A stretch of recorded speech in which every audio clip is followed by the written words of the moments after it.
Well, good evening. Welcome to our first episode of the SGI Solstice series in our third season. We are very excited to have award-winning actress, producer, director, and CEO of Redcloud Studios, Jennifer Podemski, with us this evening. It is sure to be an amazing evening.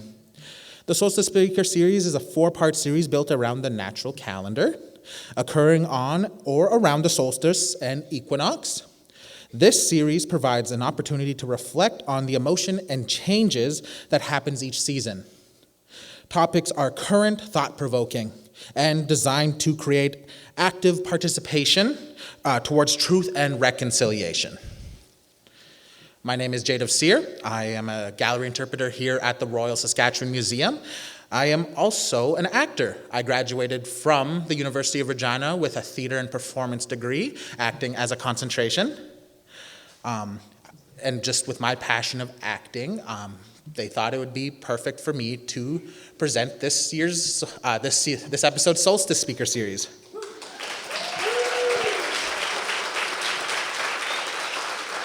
I am looking forward to hearing Ms. Podemski speak and share her knowledge and perspectives. I would like to begin by inviting Bailey Monsabraten, the RSM's Curator of Indigenous Cultural Heritage, to do the land acknowledgement.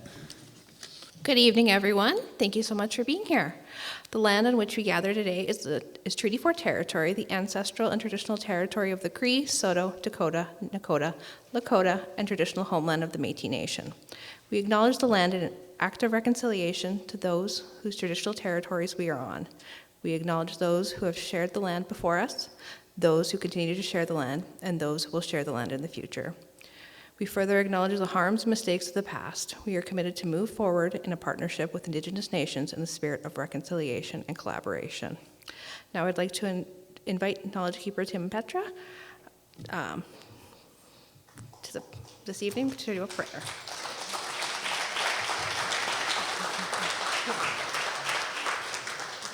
Aninsugo, Tanse, Ambawashte, Ampetawashte. I want to welcome all our invited guests, as well as our speaker. She's a member of Muscopedian First Nation, which makes me proud.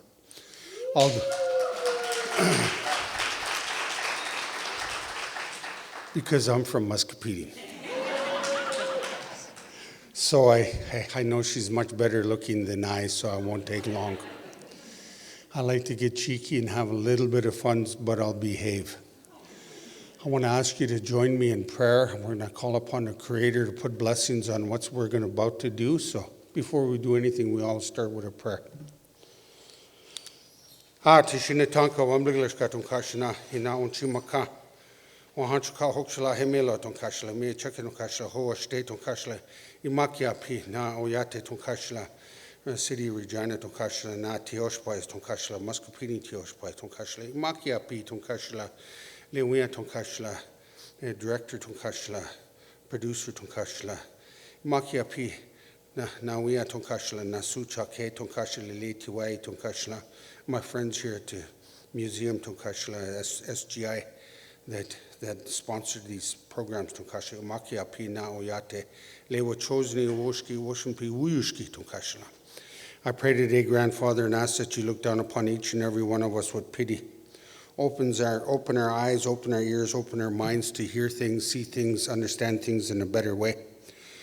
I ask that you take pity upon our keynote speaker. Watch over her and her family she leaves behind, as well as all of our designates here at the museum. We want to thank SGI for sponsoring this, trying to see our way forward to create and build healthier, happier things. For without your kindness and pity, we can go nowhere. Hawamakaskayas and mitakias and all my relations. I'll behave now.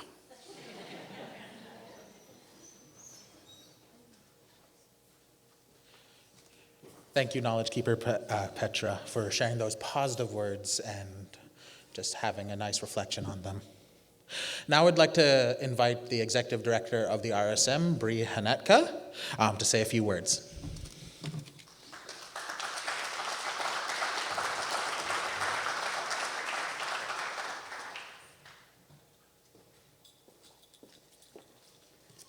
Good evening. Thank you very much, Dative, and thank you, Knowledge Keeper Tim Petra, for your blessing. And thank you to all of you for being here tonight for our first SGI Solstice Speaker episode of the season. We are super excited to have Jennifer Podemski here tonight with us. I can't wait to hear her speak.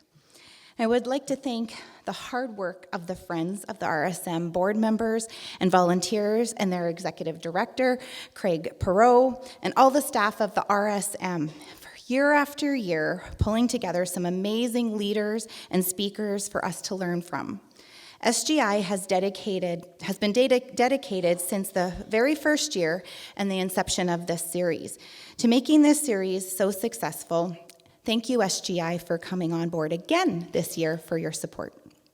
I would also like to thank all of you for making the SGI Solstice series part of your journey and learning towards truth and reconciliation.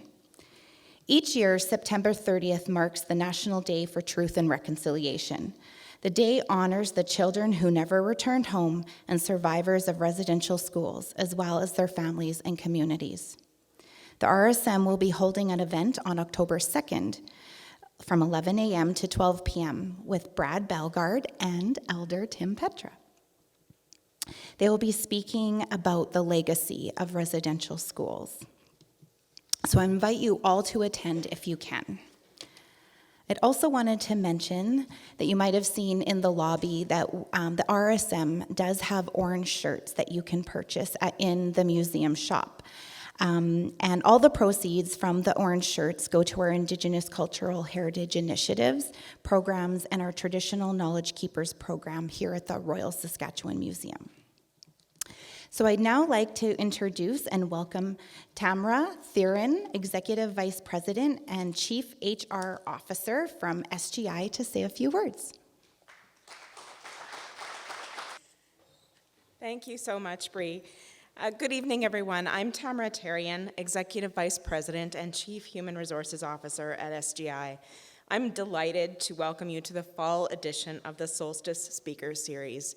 And I don't know about any of you, but it's so beautiful in Regina this time of year with the leaves changing color, and this season always makes me feel so grateful. Grateful for warm homes and cool evenings, and as Knowledge Keeper Tim said to me earlier, really grateful for the fry bread out there. If you haven't got any, it's fantastic. So make sure you try some with your Bengal spice tea. This is SGI's, I think I hear Mega Munch.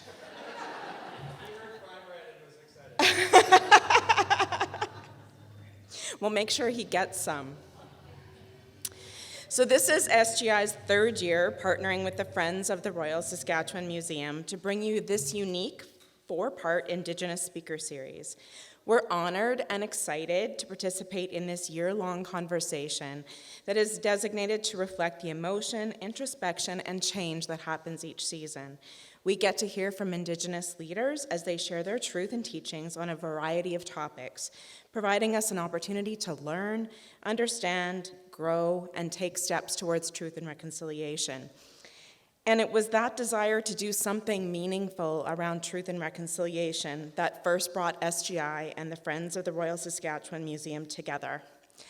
SGI is committed to engaging with Indigenous peoples in our communities through our businesses and community-based organizations that we work with and the people that we employ.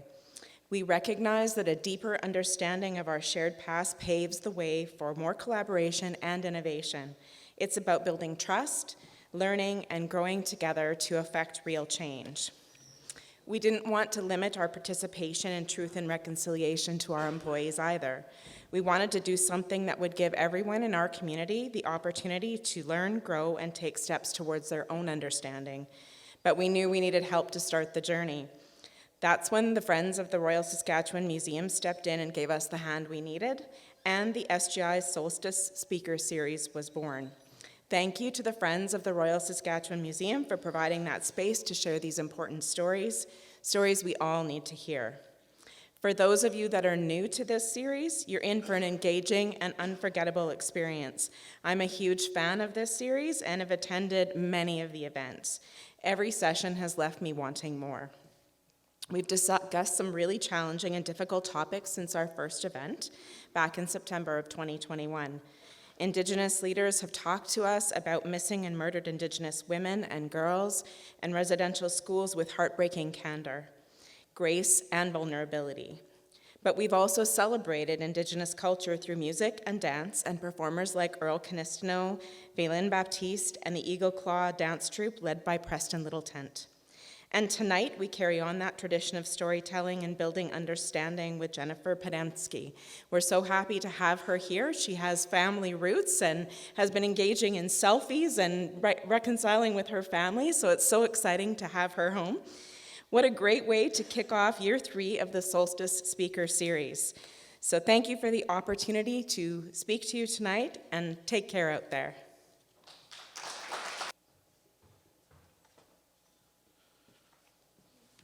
Thank you, Bree and Tamara, for starting the event off. It's exciting that SGI has agreed to support the Solstice Speaker Series for another year. On behalf of the RSM and Friends of the Royal Saskatchewan Museum, thank you for being here tonight to kick off our 3rd year. Just a few housekeeping before we bring up Jennifer. Washrooms are located on the left, just outside of the auditorium.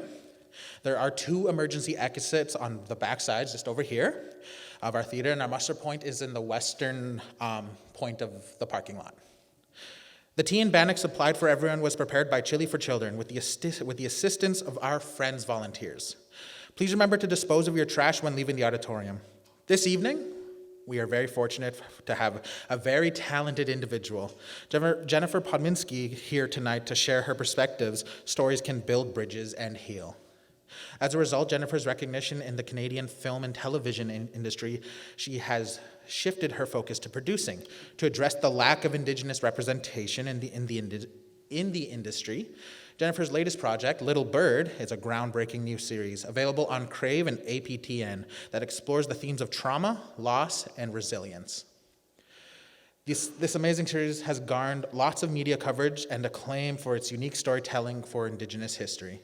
Tonight, Jennifer will share her unique and authentic perspectives, drawing on her own experiences as an Indigenous woman in the entertainment industry. I believe we will get to see some snippets of her work as well.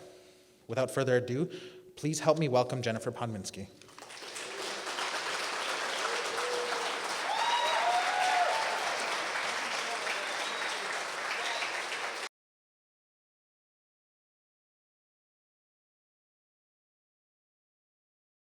I want to thank the Lord, our God, for bringing my daughter home. When Raina came back, I not only got a sister, but I got a brother-in-law as well. Surprised you guys haven't jumped on the weed train yet. I'm so glad she's home, but I just don't know how to show her.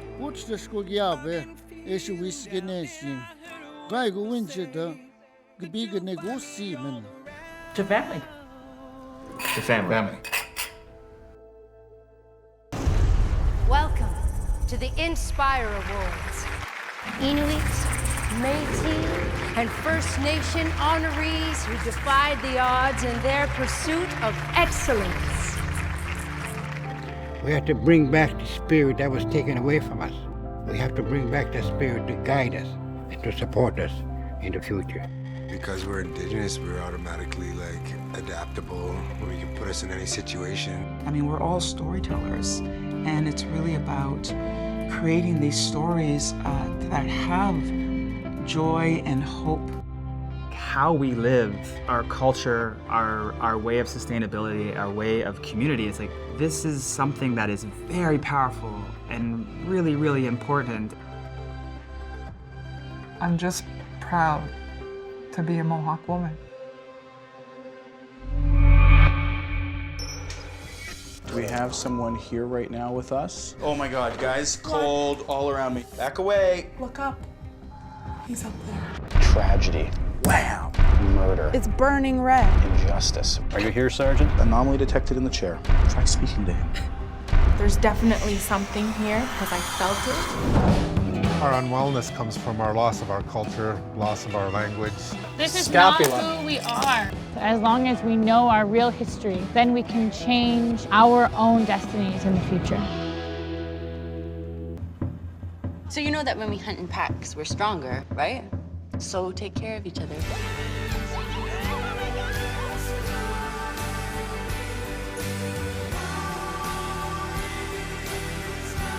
At some point, somebody in this family's got to turn it around.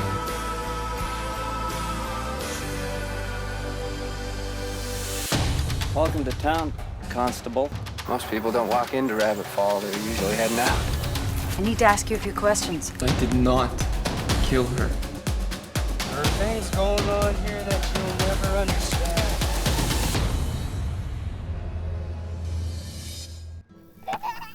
I've been thinking a lot about my real family. I have memories of them. And I want to know what happened to them. Would you lay with me and stay with me now? Whoa, when all the world around me changes. Hello, thank you.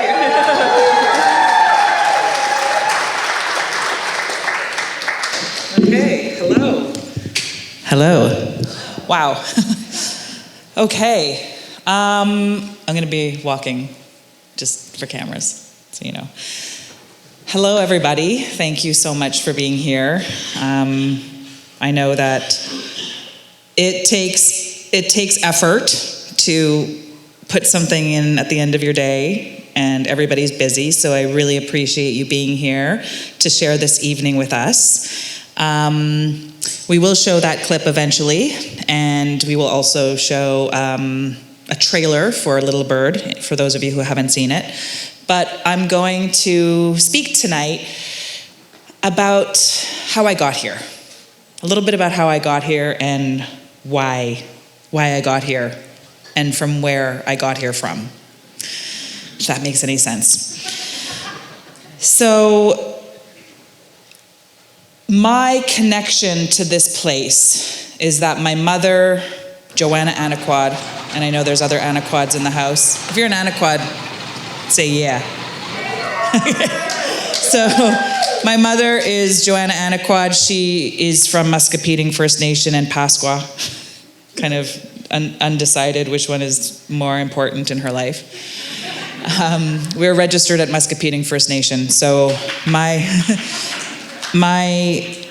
roots are from here on my maternal side. And that's, I guess, significant for me because I came back to Regina as a producer to make my first television show, but I'm going to get to that later. But this place, there's something about it that is, that has called to me, that has drawn me in, and whenever I'm here, I feel like it's a place that I belong, and I don't really feel that anywhere else. But the winters are too cold, so I decided not to move here. So I live in the snow belt in Northern Ontario. No, but for real, I think that this place is very special, and I have longed to have this place in my life in a more regular way. So I was actually just here a couple of weeks ago and brought my children for the first time to Muscopetang and Pasqua, and they got to see the community. We had a feast, and they got to meet some family members, and it occurred to me that there is both sadness and joy in the realities that we face as Indigenous people, so many of us fractured by the impact of colonialism and colonial violence that has left us scattered all over the place. And yet I feel so much a part of something much bigger than myself when I come here. And it means so much to me that even without seeing me for a million years, my family shows up for me. There's something to that I want to speak to today about those family bonds and their connection to storytelling, and why I answered the call to become a storyteller. and why I chose to speak about storytelling as healing and as medicine tonight, because the full circle story is that it is about continuity, it's about family, it's about connection, it's about legacy, and it's about love. And love is healing. And that's, at the end of the day, what I go to sleep being grateful for, that I get to work in a field, in a career that allows me to express love in its most authentic and raw and painful, oftentimes, ways. I am incredibly grateful. Despite all of the things that have happened to get to this point, I'm incredibly grateful to be able to do this work and make a career of it. It's not easy work. I think, Instagram makes it look fun, the media makes it look fun, but it actually probably has been one of the greatest heartbreaks of my life to work in storytelling, because it is work of truth, and truth is very hard to face. And it is work, especially when it comes to Indigenous stories and lived experiences, and looking at some of those things that that we have reckoned with. It can be very painful, and it can open wounds in families. And I want to talk about all of that tonight, because it is, I think, so special to be speaking to you at a museum about storytelling and the healing powers of stories and the healing powers of connecting to truth and reconciliation. Because the artifacts and the historical documents that are sitting below us can hear us. And I have believed forever, since I had the power to believe things for real, that somebody dreamed of me to be here. And I don't know if that dream came from 10,000 years ago or 100 years ago, but someone dreamed me into existence. And I often forget about that. But when I'm in places like this, where you're reminded of how really ancient our communities are, the idea that I am a dream manifest becomes that much more real. And I think it's fitting that we are here today, because we are all dreams manifest, and we are all future ancestors who are dreaming at this moment of the people that will come after us. So it's all very, meaningful and poetic. But that's not at all what I'm here to talk about. That's just my intro. That was just kind of what I was feeling. But I do want to start, I'm going to have a seat now. That was just sorry, I feel like I went off track there. I'm sitting now. I can't see anybody. Okay, so I want to tell you a little bit about myself and give you some context as to why I got into this crazy business of, storytelling and the industry of storytelling. I, as I said, am born of a mother from here who was, I guess, 16 when she left to move to Toronto, or 15, where she met my father, who was also very young, maybe 20 or 19. And I know it's gross. Now we look back and think, that's not right. But my children just pointed that out recently. I was like, oh, Yeah, so they were young. They were teenagers essentially, and by the time my mother had just turned 17, I was born. My father is from Israel, so he is on my father's side, I'm a first-generation Canadian, which is kind of weird, but it's really an interesting contradiction and dichotomy, one that has become both the source of my lifelong identity crisis, but also the source of, the reason that I do this work. So it's a bittersweet combination. So they had me, I had two sisters, and I would say that because of what I now know as the intergenerational trauma that my mother lived with, it was very hard for her to live in that reality of Toronto with non-Indigenous people. Took me a long time to understand her story, because it was the thing that fractured our family. And I started at a very young age wanting to be outside of my reality.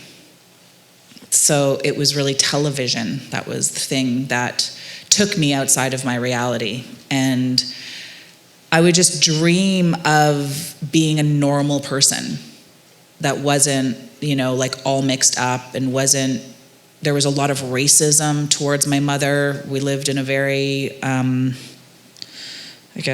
white area.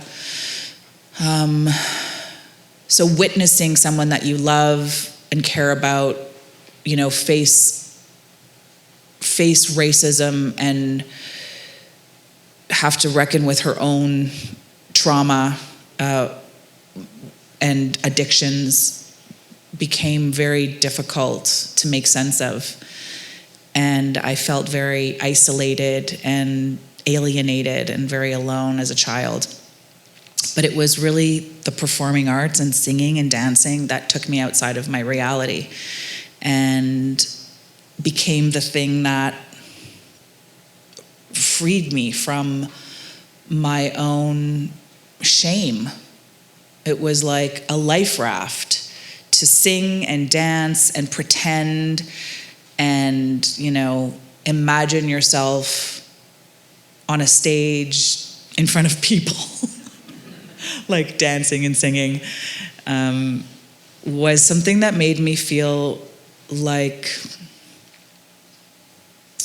it made me feel hopeful. It made me feel alive. It made me feel all kinds of things that many performers, can relate to. But I dreamed of being there forever in that place. And the more our home life became more challenging, and my own sort of shame about who I was deepened, I really desired more to make believe, because make believe was safe and make believe was belonged to me. It was something that I owned and I could control. So I would say, started to manifest a reality where I was a performer.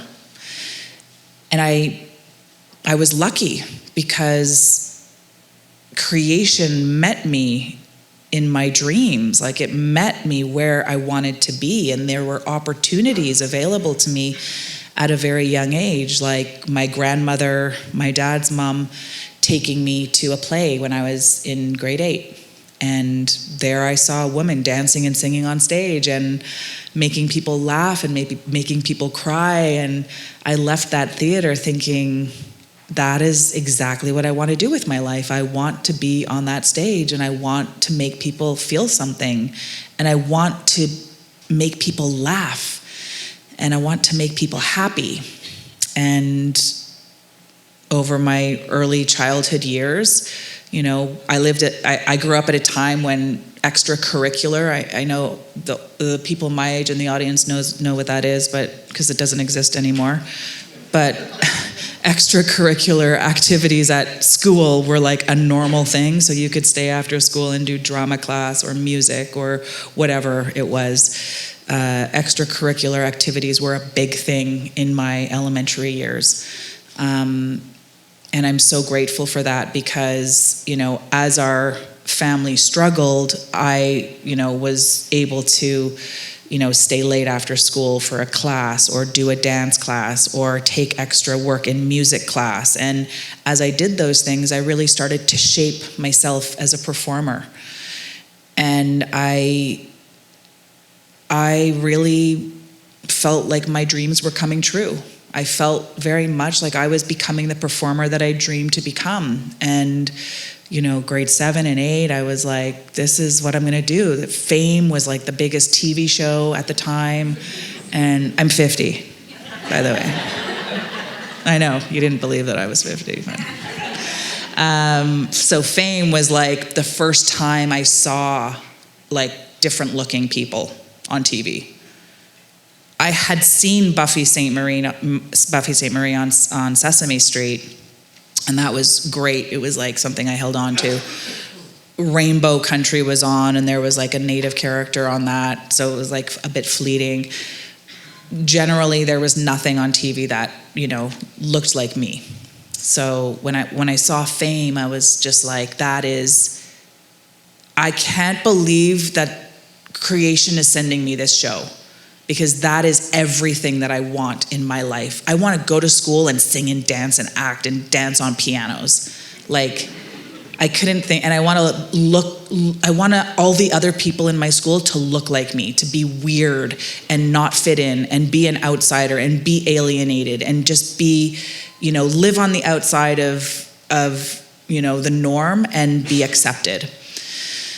And at that same time, my youngest sister, Tamara, or my middle sister, Tamara, was told by her teacher that she should get into the performing arts. So she auditioned for a performing arts school that started in grade 4.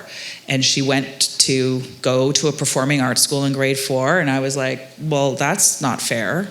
Like, why does she get to go to a performing arts school? So apparently in this school, you can't really get in until, high school is an easier time to get in, even though it's like they take 20 people a year or something.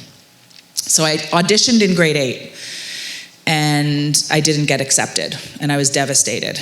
But my sister, went to the school, and we would go and see shows, and it was like all kinds of different kids from different backgrounds and a lot of different,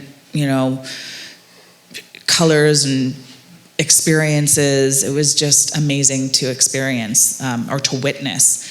Finally, in grade 9, I auditioned in grade 8 to get into grade 9, and I got into the High School of Performing Arts in Toronto as a dancer. And I really, as much as my personal family life was pretty crap, feeling so much shame about who I was, not understanding who my mother was and what she was going through, not understanding anything about addictions, not understanding anything about trauma, just feeling completely alienated and detached from anything that was, normal. But then I went to the Performing Arts High School, and there were lots of people like me that were just kind of weird. And that was where I found, that was where I really found my voice as a performer, as a dancer. And if you're ever, if you are lucky enough to have gone to a performing arts high school, you'll know what I mean when I say, like, it is a blessing to be able to show up in the morning and dance for 3 hours, and then go to math and science, and then go to drama, and then go to, English and whatever, and then go to a play rehearsal. That was the life. So that's sort of how it all kind of came to be, and I was like really set to be a performer. on the stage and on the screen and dance and sing and maybe go to Broadway, and like that was my dream, that I could just ignore all of the pain and all of the trauma and all of the intergenerational stuff that I was holding within me and just let it out through dance and music and singing and choreography and performing and all that, you know, stuff. I could hide in it. And things started to shift as I got older and started to turn my focus to being an on-camera actor. So around the time when I was 16 years old, a casting director came to our school, and they were casting for background performers in a TV series called 9B. And I'm not sure if anyone remembers 9B, but there was an Indigenous character on that show. Her name is Michelle St. John. She was in a movie called Where the Spirit Lives, which at the time when I saw the movie was the first Indigenous movie I had ever seen. It was about residential school, and it hit me so profoundly. I could not stop thinking about that movie, and I just idolized Michelle St. John. She was my first real hero and my first real inspiration to realize that I too could be on television. So when the opportunity came up she got an award for that, by the way, and I had the newspaper clipping in my locker at school, like, what a weirdo, like, of this, you know, young Native girl holding her award. But that's manifestation, right? I just wanted so badly she inspired me so much. So I stood in line, I did my audition, they took my picture, and I got chosen to be an extra on 9B. And I was that creepy extra that like hangs around the actors, like all weird and awkward. But I just wanted to be around her, like to kind of catch her vibe and like talk to her about like what it's like to be like her in this business. Never met her, actually. Never met her on that show. Totally ignored me. But I was in a big group of extras. Like, it was a high school show, and I was one of the students in the school. Every once in a while, you would see me like at my locker in the background. Anyways, that was my first real background on television, and I just knew at that time, like, this is definitely what I'm going to be. This is the direction I'm going for sure. So I did a lot of background work at the time, and I just started to continue to manifest that this is where I want to be. I want to be on film sets. I want to be on television. I want to do this. I want to be on TV. I just want it so badly. Like, it's so fun. It's so amazing. And then I went for an audition to an agent. A friend of mine had an agent, and she's like, you should come to my agent and see, you know, what happens. Because then she'll get you real TV work. So I went for an audition when I just turned 17. And, you know, the thing at the time with these casting people and the people sort of that I was interacting with was like, what are you? Where do you come from? It's like, well, I'm, you know, Native and Israeli.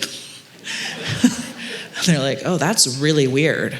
Like, yeah, I know, but I can't really do anything about that. So, you know, they said, you don't really look Native enough to be like the Native character. And on the side, they're hiring Asian people because they look more Native than me. And then, you know, not really white enough to be the white friend or the white character. So, like, we're not really sure what to do with you. And you're, you know, kind of a bit heavier than, and literally I was 110 pounds at the time, maybe less. Too heavy to, you know, really be in this business right now. But if you lose some weight and like do this to your hair, blah, blah, blah, we can probably do something with you. And, you know, I did my audition and I went home feeling like worse than I had felt in a long time, thinking, wow, This is like not at all what I thought it would be, because I like wanted to like use this as my escape from shame and identity crap. And meanwhile, like that's what they made it about. So that day I got home and they were like, these agents called me and were like, yeah, we'll take you. And by the way, you need to go to the CBC for this audition. It was like my first audition ever. I had never been to the CBC, had never been to an audition. And hi. Never been to an audition. And got out of the elevator, and I don't know if anyone here knows who these people are, but there are two people that are, icons in the industry, both Indigenous women. One is named Jani Lauzon, who is, in theater and film and TV, and I hadn't known her from TV, but I was just in awe of her when I stepped off the elevator. And she was sitting with a woman named Monique Mojica, who was also a very established actor and theater actor and TV actor and had done lots of stuff. And me. And I was sitting there and like thinking, like, why am I here? I'm like a child and these people are women. I don't know why I'm here. Anyways, came in, did the audition, and I think did relatively well. Accidentally told them my age, which apparently you're not supposed to do, because I'm not really sure why actually, but I got in trouble for that. But I got the role, and it was for a movie called Conspiracy of Silence, which is the Helen Betty Osborne story. So I immediately went and read that book. And when I read that book, like it was as if my entire world came crashing down, because for the second time in my life, there was what was that show I told you about? Michelle St. John was on what is it? No, the other one, the residential school story. No, Where the Spirit Lives was my first big like, oh my gosh, there are stories about like my family. Conspiracy of Silence also was about my family. And I remember reading it all in an entire lunch break at school and bawling my eyes out. Just as like, the timing was so weird. A classmate of mine came up to me and was like, what are you reading? I'm like, oh, it's Conspiracy of Silence. It's about this murder of a Native woman. And he's like, oh yeah, your mom's Native, right? I was like, yeah. Is she an alcoholic? And I was like, at that moment, it was like everything aligned. And I was just like, this book, this story, this asshole, and me, I'm gonna make this all make sense. There's a reason that this happened. Like, why would he come up to me, like, out of nowhere? This guy has never spoken to me. So I went and did Conspiracy of Silence. I was a silent on camera, but I played Michelle St. John's sister and still didn't meet her. But I got to fly to North Bay. I ended up working with Jani Lauzon and Monique Mojica, and I remember the plane ride there. They were like giving me the 101 of being an Indigenous woman in this business. I was 17, I had no idea what the hell I was doing, was totally just a deer in the headlights, and went and did this movie, shot for a few days, and all I really did was cry in a courtroom, but it was really a good experience. And I felt like, this could turn out to be something. And so that was great, and I continued my life and, did school, did very badly at school, but loved drama. And I really struggled in school. I was really struggling as a high school student. My parents had been divorced for many years by then.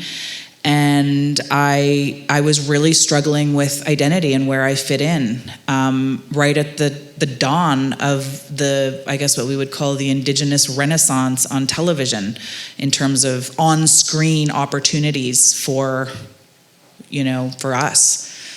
And it was really a very, that's bright.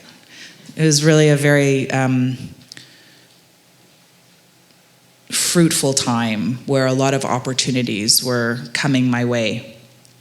But at the same time as they were coming my way, it was still a lot of like, we don't really know what to do with you. You don't really look Native, and you don't really look white. Like, that was kind of the thing that I just always dealt with. And I just got tired of it.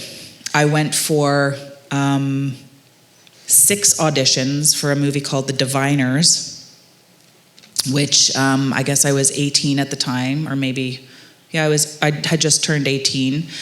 And again, read The Diviners. I was like, this is me. This character is me. She's going through everything that I'm going through. This character is me. I'm starting to feel like this work is forcing me to face my shame. Every single thing I do, I have to fight with these inner demons of intergenerational trauma and shame and self-hate.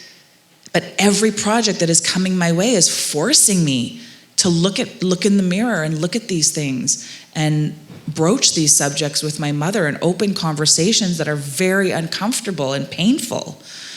And at the same time that all of that was happening, realizing how hard this work is because of just who I am and where I come from, the work is hard, like memorizing and going back and forth and doing school and doing homework and doing dance class and all the things that came with it.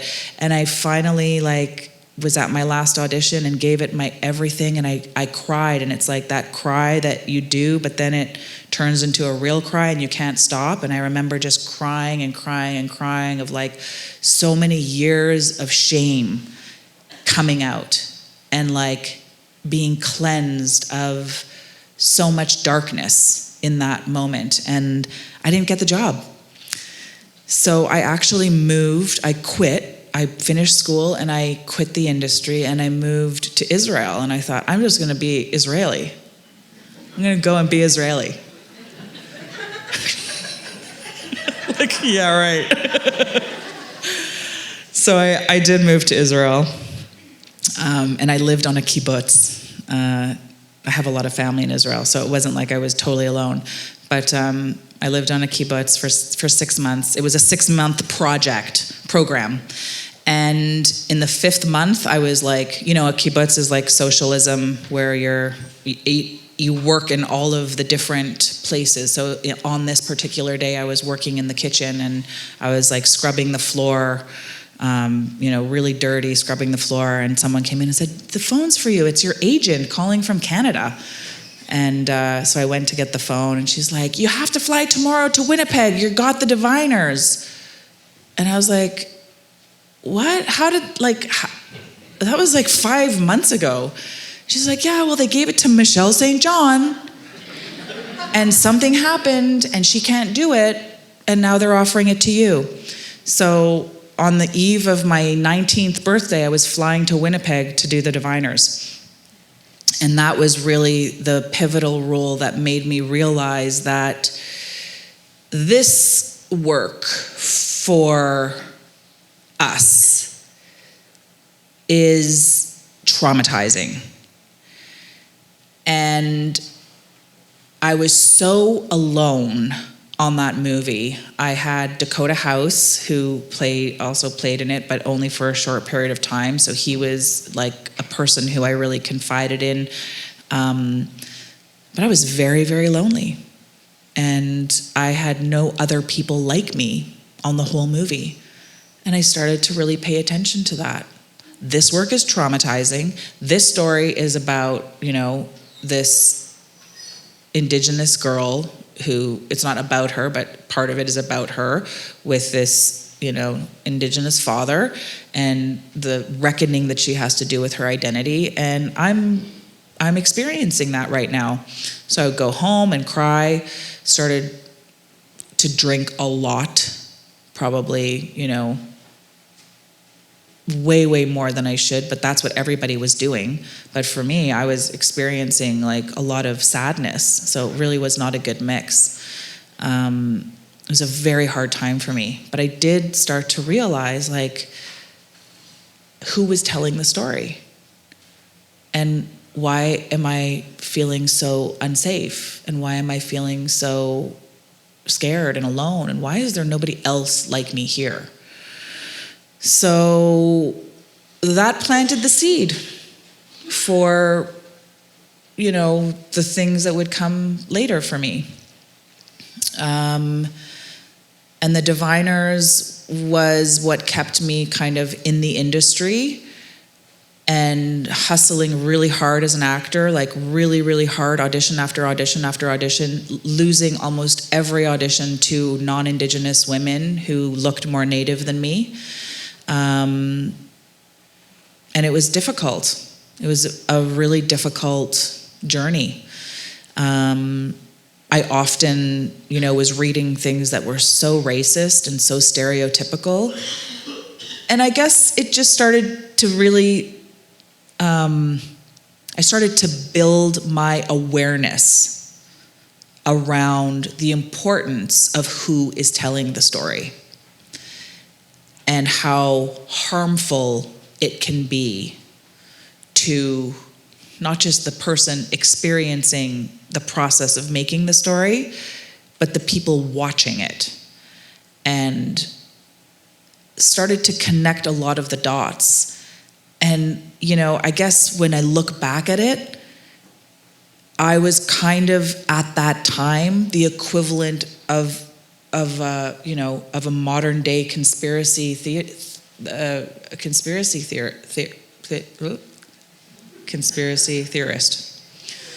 thinking, isn't that weird that we've been absent from the narrative since the beginning of cinema? We have been basically erased as a people. And where we existed was as the villain, as the maiden.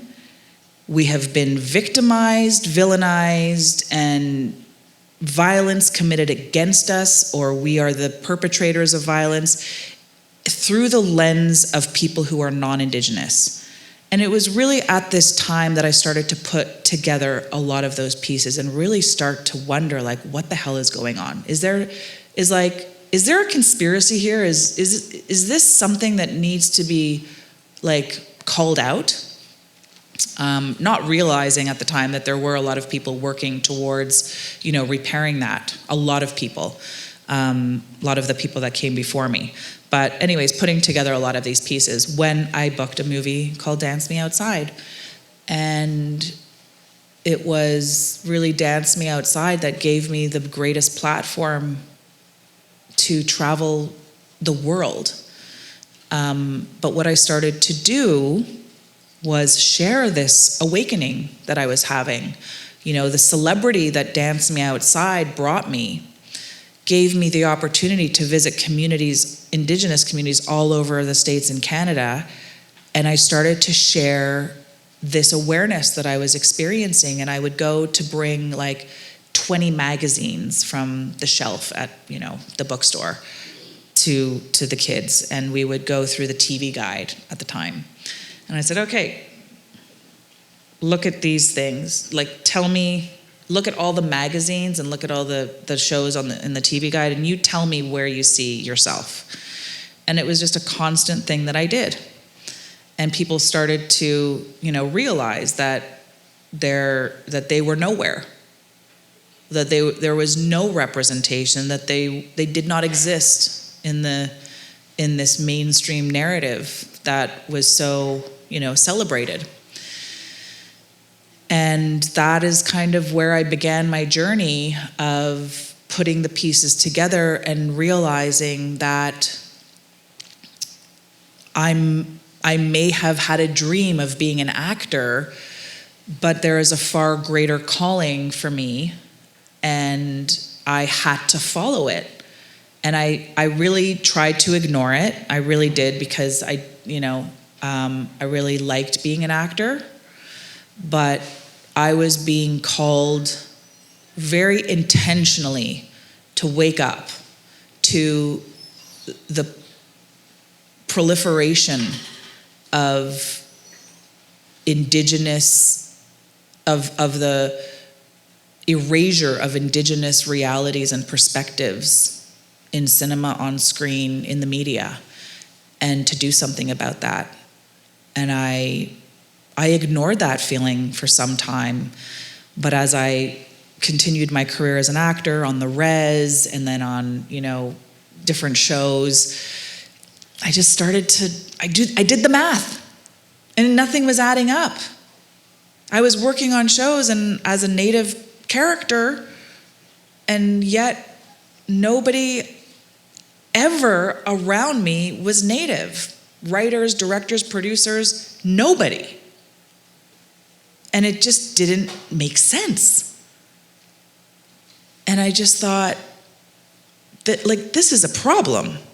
This is a serious problem.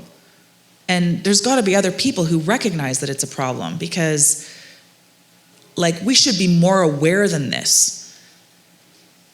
Around this time, I was at York University, and I was taking a film class, and I did a paper on John Ford and how he was the Hitler of cinema, I called him. And I got an E. And I petitioned the school, and I tried to, report the teacher, because I was saying, if you look at John Ford's movies, why are you talking about this person as if he did not commit genocide of our image and completely erased us from the narrative through the cowboy and Indian kind of trope. If you watch his movies, they are terrible representations of history. And they position not just his movies, but the whole cowboy Indian paradigm, position the cowboy as the victor and the winner and the triumphant side, whereas we were always the not alive ones. And this idea that over time, this feeds into the narrative in the societies that we live in, so not just our existence being erased, but when we are there, the stories being falsified. I thought that was propaganda. And having a grandfather on my dad's side who is a Holocaust survivor, and knowing those stories very clearly and very deeply, and having lived with him my whole life up until 2 years ago, I know how propaganda can move an entire continent to hate one group of people. And I really believed that that's what cinema had done to us as Indigenous people. And I brought this to the professor's attention, and he thought that I was, worth an E. The funny part is I actually ended up dropping that class because he was a racist, and then I went into a credit situation with that course that I never paid for, but I dropped out of, and then I couldn't get a credit card for 5 years. That racist, he owes me $5,000. So I would say that in my early 20s, during that whole time, that was kind of where all of these pieces came together.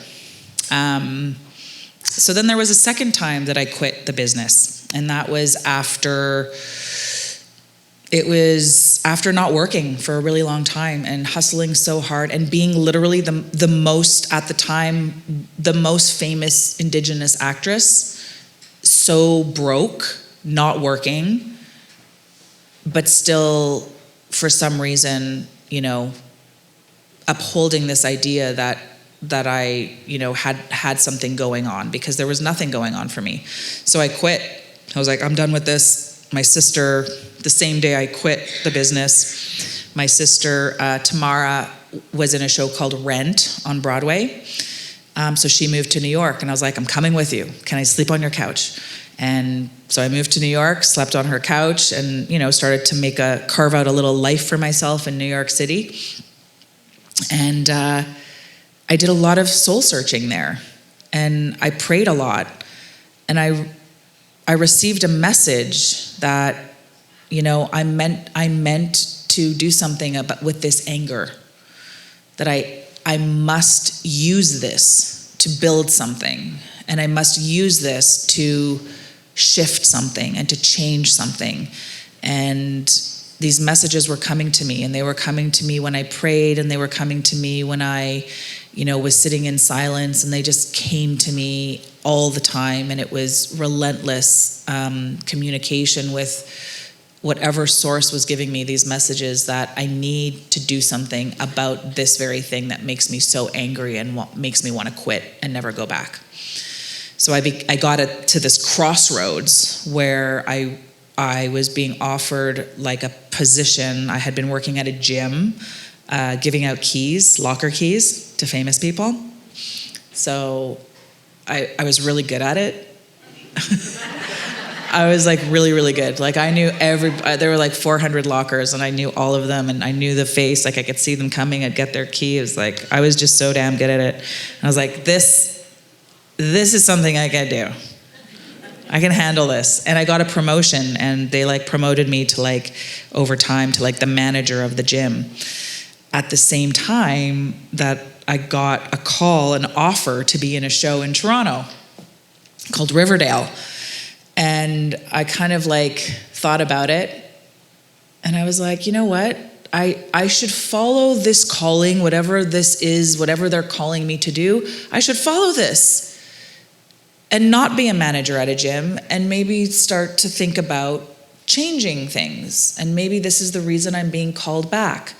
So I went back, and at that same time, I hosted the National Aboriginal Achievement Awards in 1999, where I met another woman very similar to me. Her name was Laura Milliken, you know, very similar kind of experiences growing up in Toronto as a mixed person, feeling a lot of shame and identity stuff. And we talked about, you know, dismantling the patriarchy and addressing the colonial attitudes in the industry and building something of our own, even though we had no idea what that was. And we talked about like the path of healing and the path towards, you know, thriving, and that pathway being stories, and putting our stories on a national platform where all of our community and all of our people can see it. And we started to dream really big, like dreaming the things that, you know, could really possibly make a difference in the realities that we were seeing around us. And we thought, you know what, if we feel like this, I bet you there's other people that feel like this about themselves, and people who don't see their stories out there. So we came up with this idea. We called it The Seventh Generation, and it was a TV series. And, you know, I think my manifestations over years and years and years it just all came to an intersection where it all made sense. I was on Riverdale making a little bit of money so I could buy a cell phone, because I had a pager up until that point. I had a pager until 1999. So I bought a cell phone, and I set up my office at Tim Hortons. at the corner of where I was living. And I spent my lunch breaks on Riverdale with an actress named Melissa DeMarco, who had a show on TV called Nightlife. At the time, it was only in Toronto. It was like a Toronto cable show. And she taught me how to do a budget for a show. I explained to her I want to do a show about like Indigenous role models, youth role models, and like something that will inspire other youth across the country to, you know, recognize that there are others like them who are struggling the same way and trying to overcome the same barriers, who have, you know, grown up with addictions and face their own addictions and all of that stuff. So she kind of helped me imagine how to make a budget for that, because I had no idea what I was doing. So between that, my Tim Hortons office, my cell phone, this girl, Laura Milliken, who I met, who also wanted to join forces, we kind of just started to like talk about making a show with like no idea what we were doing. And then lo and behold, one day we were walking down the street and this guy who I knew because of back in the day when I used to travel all over the place for Dance Me Outside, brought me up to Isle Cross where I did like a culture camp and a bunch of workshops with kids. I bumped into him and he was like, "Oh, hey Jennifer, what are you doing?" I'm like, "Oh, I'm just here making a show. We're just like trying to make a show." He's like, "Oh, that's cool. I'm on the board of a new network called the Aboriginal People's Television Network. And we were just having a board meeting right over here. Do you want to come and meet some people?" And I was like, an Aboriginal television network? I have a show, like literally I have a show and like have no idea what to do with it. And that was the beginning. That was the beginning of my life as a producer, and that was 1999. So, oh my gosh, how much time do we have? Okay. So that up to that point, I thought that I was meant to be an actor, only to realize that being an actor was only meant to bring me to a place where I had just enough celebrity to pretend like I knew what I was doing as a producer. And then, you know, people would buy into it, essentially. So I did meet with some people at APTN, and they asked me to join them as an ambassador because I was still, you know, a known face on television. And I said, "Well, I will be an ambassador for you if you will let me pitch you my show." And they did. And they licensed it. I'm not sure if we were the first show on APTN, but we were one of the first shows on APTN to get a license fee, and it was $300 an episode. And I know it sounds like a long time ago, but you couldn't do very much with $300 an episode. It wasn't like back in the day, $300 was like $10,000. It was $300. It was not, you couldn't do much with it, but it was a license fee. And what that did was it triggered interest from other people. So we got very, very savvy on how to raise money. And that was back in the day of the fax machine. So I would fax like every single car rental place in the country, every hotel, and ask for like, "We're gonna give you a billboard on the Aboriginal People's Television Network for a show about Aboriginal youth role models, and I'm hosting it. It's gonna be amazing.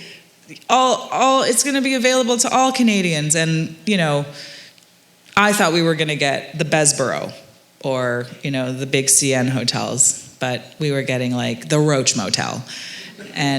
But we needed it, so we stayed there. So we really made the first season of The Seventh Generation on a very shoestring budget. But my mom actually drove us across the country to shoot this, like literally across the country and back. And we shot on like these crappy little cameras. I don't know. I'm sure if we watched it now, it would be like really bad. But I did it, and that show, what happened on that show is I interviewed 3 people per episode for 13 episodes, and every single person was like me.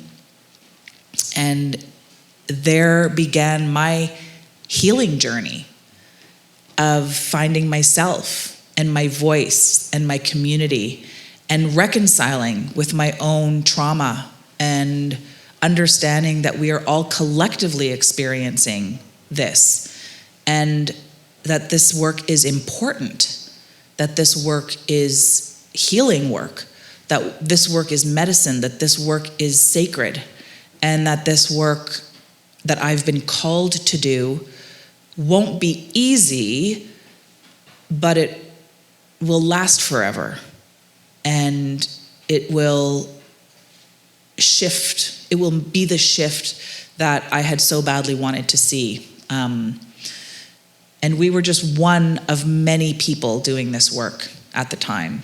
But APTN was really the launching pad for my career as a producer. And I did not know what I was doing. I had no idea how to produce. I just knew that this had to be done. I knew that when I went anywhere else other than APTN, they would say, like one network said to me, "Oh, we had an Aboriginal youth on our awards show last year, so I think we've sort of, covered that." And other networks being like, "Yeah, don't you have your own network for that kind of stuff?" Like, it was a long road. It was a long road. So I would say that the last, since 1999, 25 years, has been an uphill battle. Because every time you feel like you've taken a few steps forward, we are reminded that this structure, that these spaces were built for other people to thrive, not Indigenous people. These structures and, systems that existed, let's say cinema has existed for, 100 years or more, were not created for us. And it's very hard to fit into them.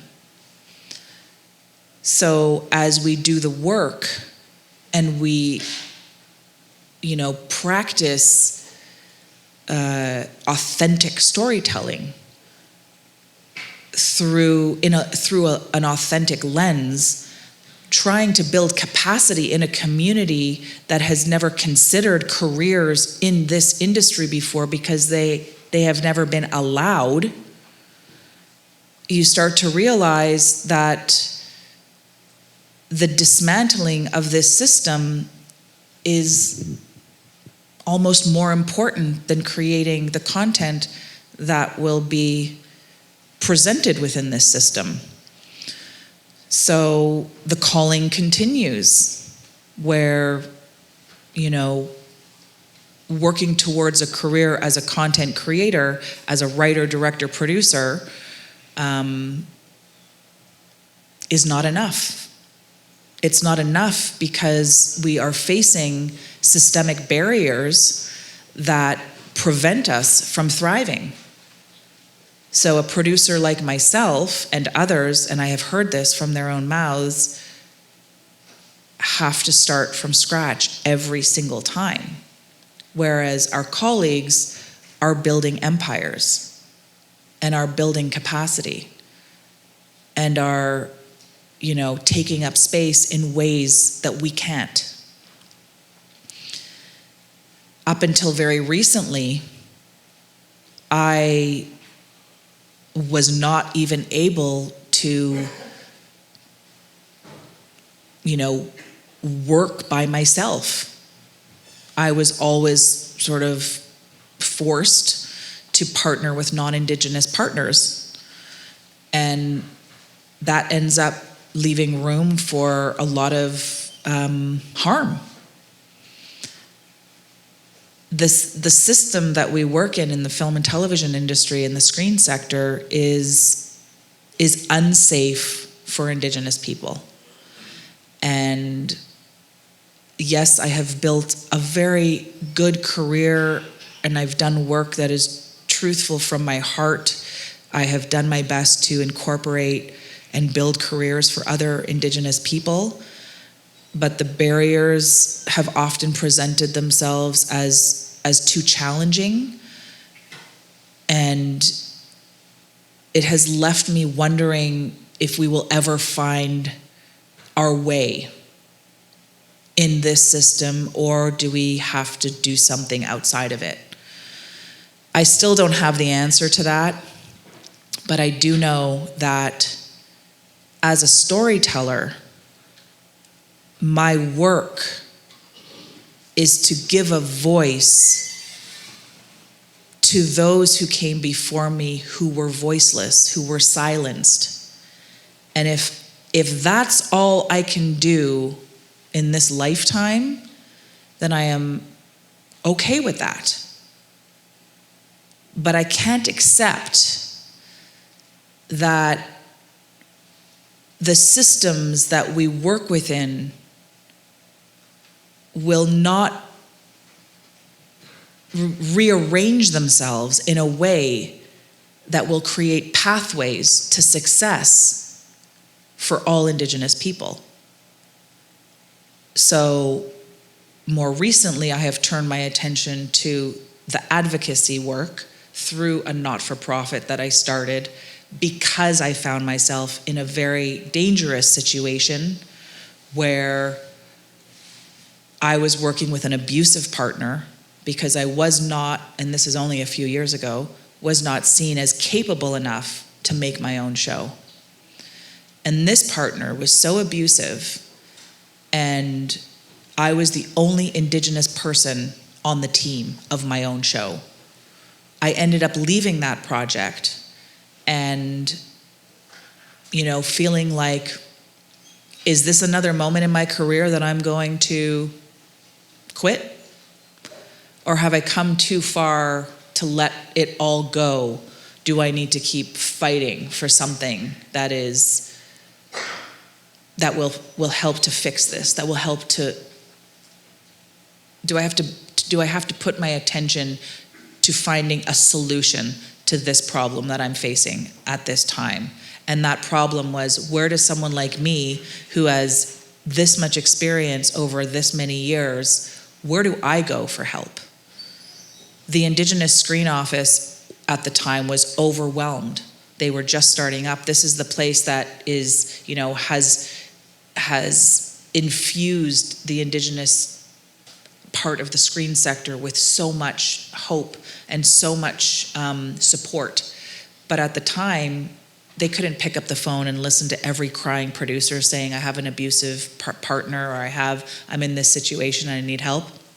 And that's where I came up with the idea to start the Shine Network. There are actually postcards outside if you wanted to know more, and that's not really what I'm talking about today, but the point is that the barriers are real and they have to be dismantled. These systems perpetuate racist, colonial ideas of how things should work. I know that other sectors experience that same thing, but we are far too advanced an industry to be so far behind when it comes to Indigenous representation and creating safe spaces for Indigenous people in this sector. It is unacceptable that we are not farther ahead. So the work to be done feels like another uphill climb, but I feel like just as the storytelling and the content and the creation and the giving voice and the taking up space is to heal the past and to lay a foundation to the future, the work of creating safer spaces and dismantling systemic racism within this sector is equally important and equally sacred and equally healing. I think that this is an incredible workforce, or incredible space, and an untapped workforce of Indigenous people. I would love to make a show where everybody who leads a department is Indigenous. And I'm going to give one example of my most recent project, Little Bird. I know that our costume designer is here. Charity, is Charity here? Charity's here. So I'm just going to give an example of the importance of having an Indigenous person in a position that will dictate the authenticity of a specific lived experience and storyline, like in Little Bird, which was a series that splits time between 1960s and 1980s about an Indigenous adoptee through the 60s scoop, through a program here in Regina called AIM. And the story takes place in Regina and Saskatchewan. I was gonna get into that. I don't know if I have time, but to tell you a little bit more about the story and why it was so important that it took place here. But Charity came on to the project, who is from here, and we worked together on many shows in the past here in Saskatchewan, in Regina, Moccasin Flats, and Rabbit Fall in Saskatoon. And her at the helm of that department made it possible for every single piece of clothing that you see on the screen to be 100% authentic to the time, to the experience. She brought in hundreds of photos. It changed the entire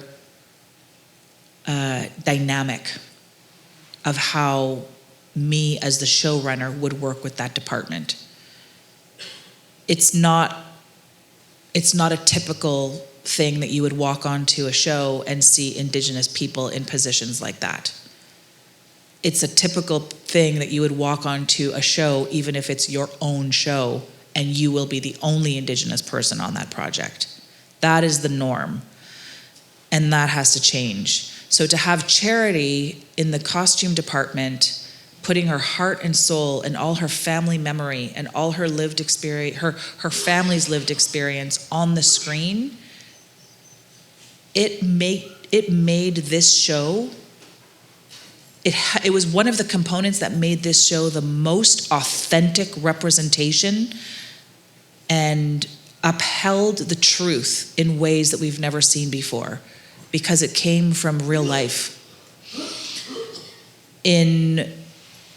I was also lucky to have, I don't know if my Aunt Sharon is here, but Sharon, yeah, hi Sharon. Sharon Anaquad, this show, Little Bird, was essentially, vetted every single moment. Sharon took the lead on reading all of the scripts and vetting them all and taking them. When she didn't know the answer, she would take it. She was I came up with the name called Cultural Authenticity Steward.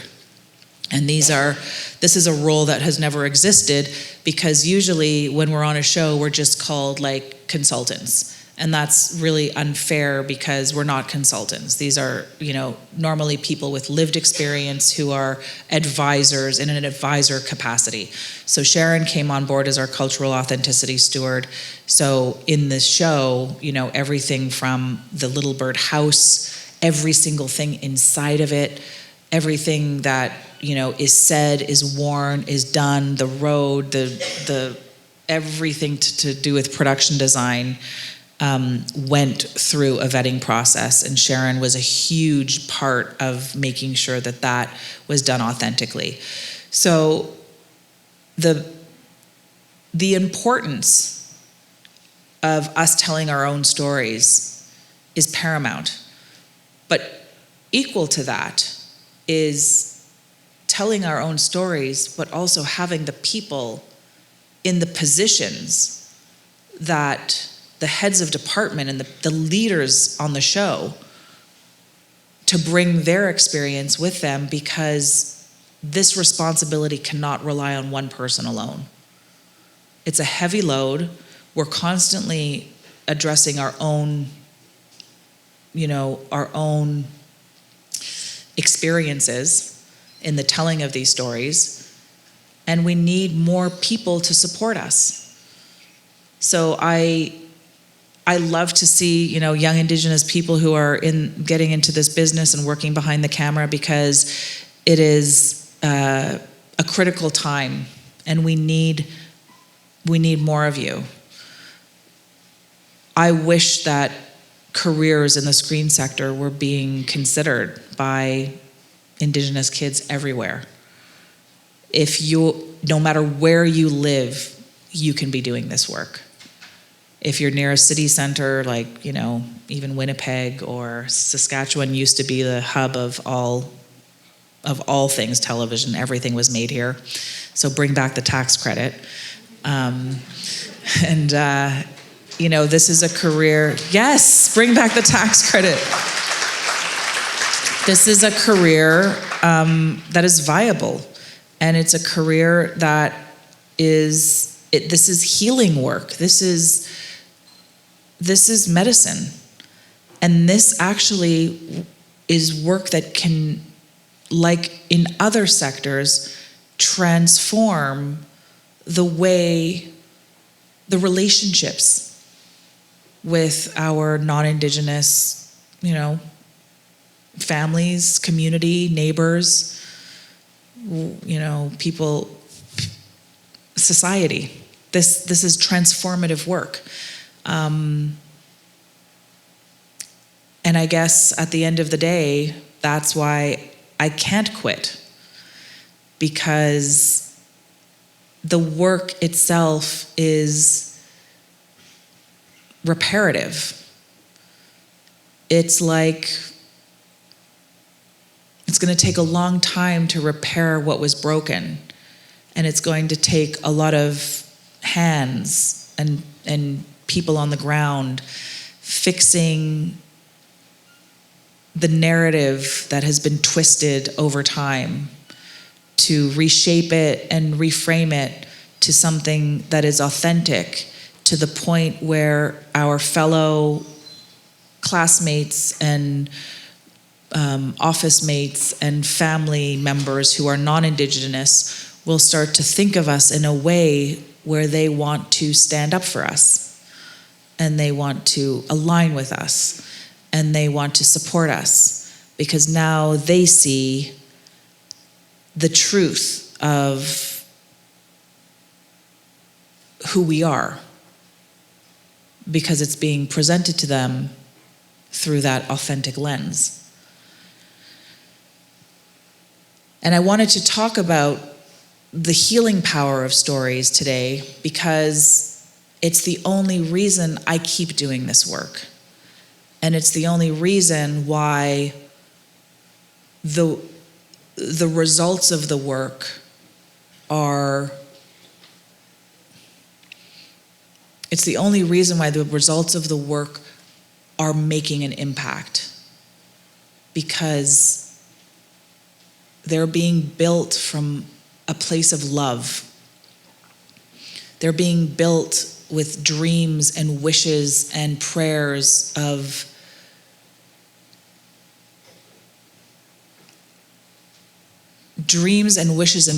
for a future that is fair and equitable, and a future where Indigenous people are rightfully thriving. Because I really believe that those things play into the political reality and the vote. When we don't think about Indigenous people we don't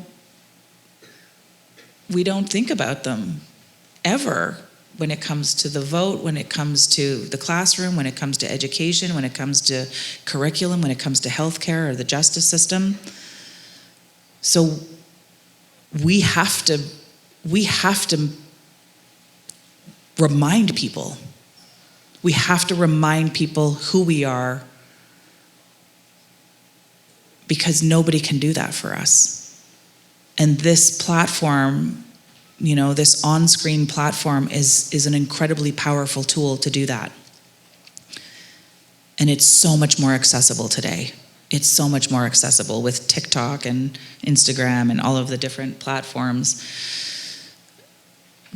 And I would say that Little Bird, which we're going to show a trailer for, is a very small step towards, you know, breaking down some of the misconceptions about what has happened.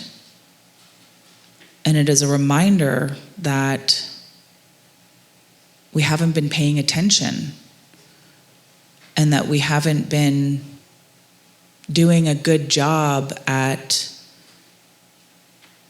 upholding the values of the society that we live in. And I hope that this show does make some sort of impact, enough for at least some people to recognize that these kinds of experiences that have happened in our communities are still happening. And the current reality for so many of our communities is one of colonial violence. And that is not something that can be reconciled in, you know, 1 week. This is a daily effort to understand and recognize that the privilege that non-Indigenous people enjoy is because so much has been taken from Indigenous people. And my only part in all of this is to make stories and restore balance and bring healing, if to nobody else, then to my own family, because I know that it's been healing for me. And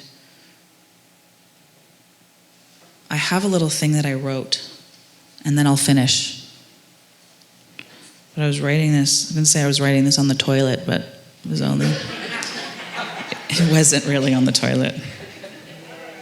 But it's one of those things that you would write on the toilet. I'm gonna say this and then I'm done. My story doesn't begin with me, and it doesn't end with me. It started way before I got here, and it will end, and it will last until the end of time. When you think about life stories as generational, moving backwards and forwards through time, a sense of awe overcomes you, and suddenly you are reminded that through these stories, we are all connected across space and time. In many ways, it is the answer to the question I ask myself every day.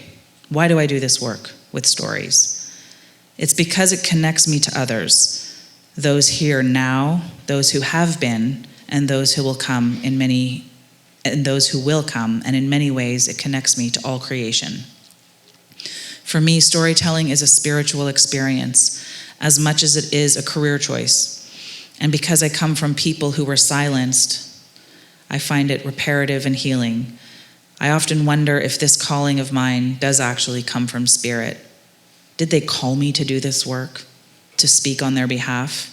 To fill the silence in all the spaces we were never allowed to exist? When I answered the call, I had no idea what it would lead to, and I still don't. But when I find myself in these spaces in particular, where there are ancient artifacts and historical accounts recorded, I find it poetic and profound, because like many of you, We are connected to those things. And I know that right now, they are so happy that we were here.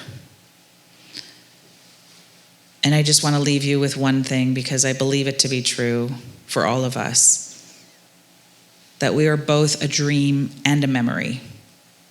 And to recognize that gives us so much power to influence the things to come, and even to repair generational wounds from the past. Thank you.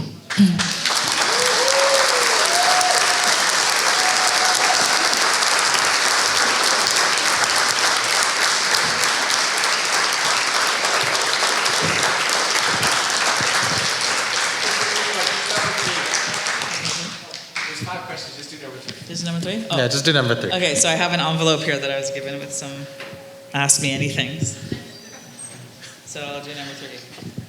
Oh, you play Willie Jack's mom on Reservation Dogs, the FX series now streaming on Disney+. Reservation Dogs is co-created by Sterling Harjo and Academy Award winner Taika Waititi. When is Taika going to cast you in his next Marvel movie with Chris Hemsworth? You know, I'll tell, do I have a quick minute for a Reservation Dog story? Okay, so both of my sisters have like legitimately large roles on Reservation Dogs. And I was so, okay. Now that you know my whole story, my younger self, you know, working towards this reality where I'm an actor, obviously like changed when I became a producer. I still acted. I'm still lucky enough to be, you know, to be offered roles and be on television. But really my producing work and my owning my company and running a company is a full-time job that takes over my whole life. So when Sterling asked me to be in Reservation Dogs, I was over the moon, because like that is the most incredible thing ever in the world. So the whole plan was, you know, come into season 1, we'll introduce you in the last episode, and then you'll be like a regular character in season 2. Little Bird, after 6 years of developing it, gets greenlit. And I arranged the whole schedule so that I would shoot Little Bird and then go to Reservation Dogs.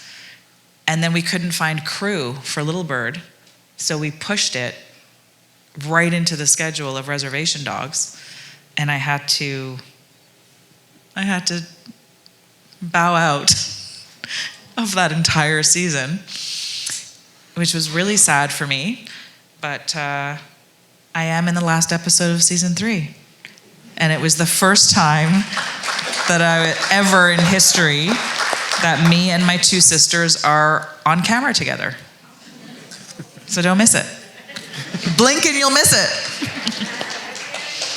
Well, thank you, Jennifer. Can we give another round of applause? Thank you.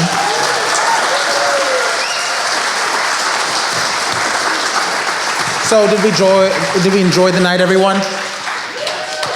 So unfortunately, we had some technical difficulties and we won't be able to play the trailer for Little Bird.